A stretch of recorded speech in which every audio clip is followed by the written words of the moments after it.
Hello everyone, today we're looking at Germany and the impact of the Wall Street crash, with our learning objective being how did the economic hardship in America actually cause issues for Germany and Europe. Your starter today is to write down as many details you recall about the Wall Street crash from our study of the USA. When you're writing about the Wall Street crash, consider kind of the who, what, when, where, and why to lead you in the answers that you're going to provide. So for now, pause the video to write down your title, your learning objective, and your starter. When you feel you finish off your starter, you can resume the video. We'll be taking that up together momentarily.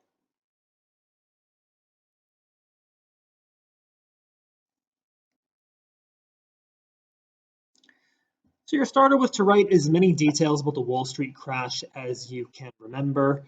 Some of the things that we should be noting is the date, so the 29th of October 1929, and we know it took place in New York City. It was called the Wall Street crash because Wall Street is the financial district of New York City where all the banks are.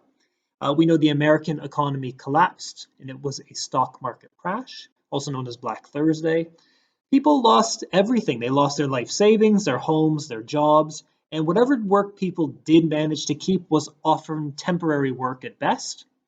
We learned that hobos would ride the rails and travel around the country in search of work. The Wall Street crash led to the period in which we called the Great Depression from 1929 until 1939. And it was caused by excessive lending and buying on credit. And this meant that the banks lent out too much money and people simply couldn't afford to pay back those loans, meaning the banks didn't have any money left and therefore were forced to shut.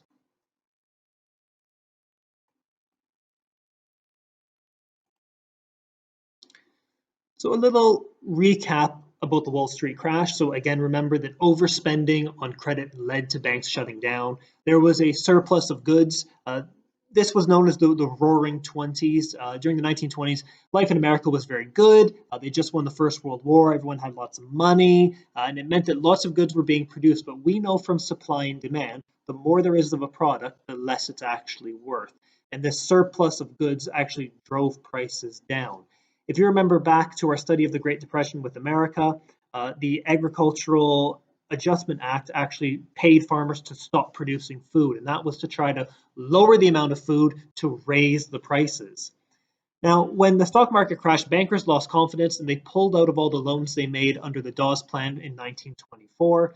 And this lack of US investment in Germany led to a lot of unemployment. Factory owners in the Ruhr, they couldn't afford to pay their workers, and they were forced to actually shut their factories, leaving those individuals without a job.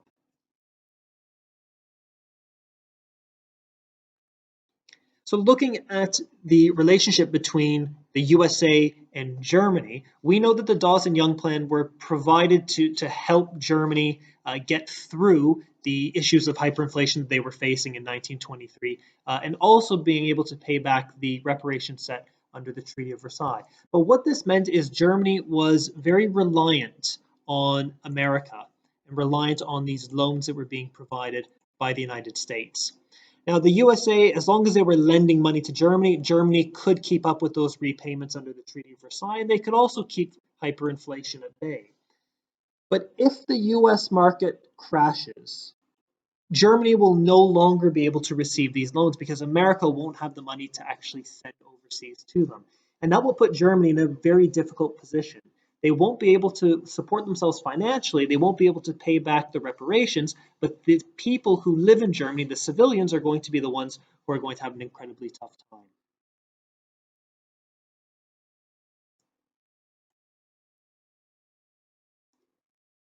Now, looking at the impact of the Great Depression in Germany, we can see on the right-hand side a table of unemployed individuals. Now, unemployment is a bad thing. You want your unemployment to be at zero, and that means that everyone is employed with a job. And we can see that this goes from January of 1928 all the way to July of 1932. And we'll notice that for each year, we have January and July. So we have winter, summer, winter, summer, winter, and summer. And we can see that the unemployment statistics start off at 2.1 million people without jobs and finishes at 5.3 million without work. But in between, they kind of go down and up, down and up. What we'll do in a few moments is we'll be actually graphing this information using a line graph. But for the time being, we need the following points in our note. So we need to know that unemployment rose consistently during the Great Depression in Germany. We need to know that 4 in 10 Germans did not have jobs. And that doesn't mean all Germans, that means 4 out of every 10 Germans who could work were without a job. And that's 40% of the working population. A German's greatest fear was actually losing their job. It wasn't losing their money or losing their home or disease or starvation. It was losing their job. With the Communist Party starting to lose support, the Nazis saw this as an opportunity to win votes. So go ahead and write those 4 points down. When you're prepared, move along, and we're going to be graphing the unemployment statistics you see on the right-hand side.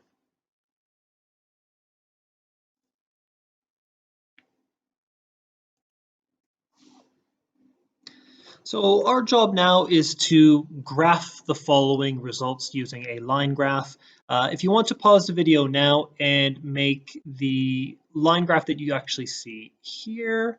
So we'll need 1 to 6 for the millions of people who are unemployed on this axis, and we'll need the months for January and July for each year. So we have January and July, 1928, 1929, 1930, 1931, and 1932. We'll then want to plot all of the following unemployment figures on our line graph. So that would look something like this, and you should be able to see these little red dots appearing. Now we'll want to actually trace these using a ruler. I don't have a ruler, I have PowerPoint, but that's what it looks like. So we can see in January of 1928, unemployment is just over 2 million, but by July it goes down to just over 1 million. Now by January of 1929, it's going back up to almost 3 million, and then it comes down to just about 1.5 million.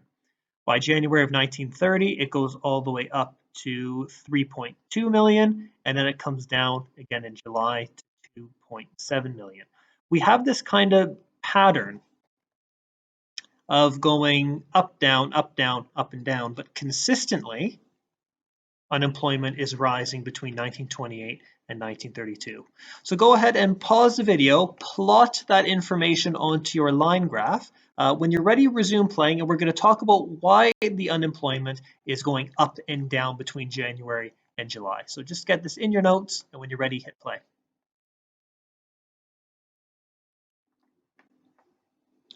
So following on from the line graph that you've just made, we're going to look at the unemployment stats and why they're going up and down in between January and July. So your job is to think about why this might be happening and to speculate as to what is causing these changes in unemployment between 1928 and 1932. A hint is to look at January to July of 1928. And we can notice that in the winter months, unemployment is higher, and in the summer months, unemployment is lower. And that's the same for any single year that you choose. If we look at the year 1930, for example, we can see that in January, unemployment's at 3.2 million, and it goes down by 500,000. 500,000 people gained work that summer. If we look at the same from January of 1931 to July of 1931, we can see the same. It goes down by almost 1 million people. That's 1 million more jobs being provided.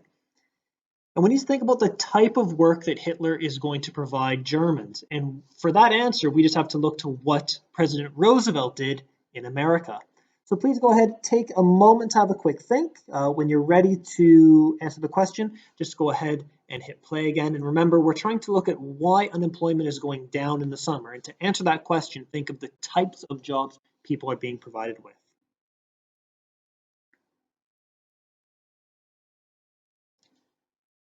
So if you said something to do with manual labor jobs, you're absolutely correct. In the summertime, you can work outdoors. The ground isn't frozen, so you can dig into the ground, you can lay foundations for buildings, you can build roads. All of this can be done in the summer. And we know that in America, Roosevelt was using very temporary but manual labor jobs to get individuals back to work. And Hitler looked to Roosevelt as the model as to how you can solve the Great Depression.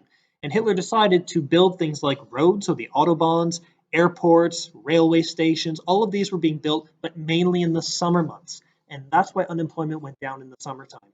More work was available outside in manual labor jobs. By 1929, much of Germany had experienced 5 years of prosperity and financial success. However, this prosperity was heavily dependent on the USA providing regular loans to keep the German economy afloat. In October 1929, the USA took back loans given to Germany in an effort to improve the economic situation in America. Although the Great Depression was challenging for most Americans, it was devastating to Germany. Employers simply sacked workers as factory owners could not afford to pay. This led to some Germans not being able to afford their rents and becoming homeless. The Weimar government had a difficult time solving these challenges. Germans began looking to radical political parties for answers, such as the Communists and Nazis. It was believed that a change in leadership could bring about improvements in German society. The Nazis knew that Germans wanted change, and were quick to exploit this to gain support. By 1932, 40% of the German workforce was without a job, and the greatest fear for Germans was becoming unemployed. The Nazis promised a way out the depression with clear and simple ideas such as more housing, work programs and financial support. Most members of the Weimar government could not agree on a plan to tackle the economic crisis. Brüning still did not have a majority in the Reichstag and relied on Hindenburg using Article 48 to pass laws.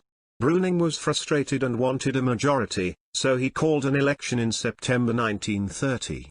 This would be his undoing, as the Nazis would win 107 seats and become the second largest party in the Reichstag, and could challenge Brüning directly. With less power than before, Brüning could not pass laws and lost further support from Germans. He was nicknamed the Hunger Chancellor as his policies were not helping those in need. In 1931, the German banking system collapsed and Brüning resigned in May of 1932. This left an opening for the Nazis to capture more support from Germans, and in January of 1933 Hitler became the Chancellor of Germany. So your final task today is to get a bit creative. So you've been employed by the Nazis to create an election poster for the September 1930 election. We know that's the election where the Nazis will gain 107 seats and become the second largest party in the Reichstag. In a meeting with Hitler, he informs you that the German people will be very easily swayed by how the poster tackled certain problems facing the nations. So he's asked that your poster is very simple, it's very direct, and it has an extremely clear message for what people are to do. He's also asked you that you choose one of the following issues to present in your poster. So this could be the economic problems, it could be the threat caused by communism, the Treaty of Versailles, the issue of unemployment, or even the problems caused by the Weimar government. Any of those are fair game for you to use for your poster. Now, if we have a look at the various posters that are being shared with us, these are examples of what has already been done in previous elections. So we have the first poster here, and that poster says, "Stop it now, vote Hitler." And we can see a man breaking free of the shackles of possibly communism or just the lack of freedom that people feel under Weimar. We have this poster here at the bottom. It says, "Workers, help the frontline soldier, vote Hitler." And this is going to very much so appeal to the workforce. We can see a factory worker in front with a soldier in behind. And this is showing that everybody has a role to play in Germany. This poster here, bottom right, this says, "Work, freedom, and bread. Vote for the Nazis." And it's again a very, very simple poster that tells people if they vote for the Nazis, they'll get a job, they'll have freedom, and they'll have something to eat. All things that were concerning Germans at this time. And the last poster is a very simple one, but a very special one nonetheless. It just says Hitler, as though that's the only answer. But if we look at a larger version of that poster, if you were to be working on a laptop now, even if you have a phone or whatever device it may be, set it down on a desk so it's still. I want you to now stand up behind so you can make eye contact with Hitler. So you might have to adjust the angle of your screen to be able to do so. So you should be standing in behind your device, staring into Hitler's eyes. And what I want you to do now is take 2 steps to your left while maintaining eye contact with Hitler. And now take 2 more steps to your right, again, maintaining eye contact. Take a step back, keep eye contact, take a step forward. Now, if you want to test it even further, take 3 steps to your left and 3 to your right and 2 steps back. But you'll notice something. No matter where you go, Hitler maintains eye contact with you. And this is a very clever election poster. As people were walking down the sidewalk, this poster would be posted in windows on the sides of buildings. Hitler would make eye contact with individuals. And even though it's an inanimate poster, it's just pasted to the wall, people would feel as though Hitler was watching them and he was making eye contact with them and he was wanting them specifically to vote for him. So a very clever design in poster as well. So it's up to you now. Your job is to design an election poster. You have the remaining time in the lesson and this will be homework. Please do send a photo of your election poster over to your teacher by email so they can see what you managed to produce. You'll also notice that there's particular colors that are quite prevalent in these, the colors of black, white, and red. Oddly enough, these colors are the same colors that we see on the Nazi flag. So wishing you the best of luck. Any questions you have, please do stick them in the chat for your teacher or send them an email, and make sure you share your election poster with your teacher also.